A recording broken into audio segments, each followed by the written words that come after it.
قال النبي صلى الله عليه وسلم اکمل المؤمنین ایمانا احسنهم خلقا۔ اس حدیث کو حضرت ابو ہریرہ رضی اللہ تعالی عنہ روایت کرتے ہیں، اور یہ روایت امام ابی داؤد نے سنن ابی داؤد میں بھی روایت کی ہے، اور امام دارمی نے بھی اس کو روایت کیا ہے۔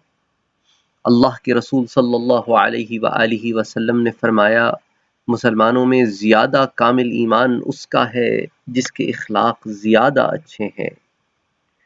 اس کا مطلب یہ ہے کہ کمال ایمان کا دار و مدار اخلاق کے اچھے ہونے پر ہے، کہ ایمان تو لوگوں کو نصیب ہو جاتا ہے، لیکن ایمان کے نصیب ہونے کے بعد وہ اخلاقیات میں گر جاتے ہیں، کبھی دوسروں کو اپنے سے کمتر سمجھ کر ان سے بدسلوکی کرتے ہیں، لوگوں پر طعن تشنا کرتے ہیں، ان کا مذاق اڑاتے ہیں، اور وہ اپنے دین پر اپنے ایمان پر غرور کرتے ہیں۔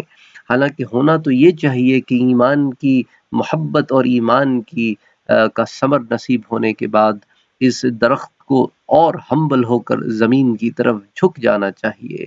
تو پس اخلاق میں جو جتنا بلند ہوگا اسی قدر اس کا ایمان کامل ہوگا، یا اس کو یوں کہہ لیجئے کہ حسن اخلاق کمال ایمان کا لازمی نتیجہ ہے۔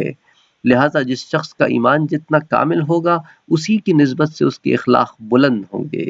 یہ نہیں ہو سکتا کہ کسی شخص کو ایمان کی حقیقت تو نصیب ہو لیکن اس کے اخلاق اچھے نہ ہوں۔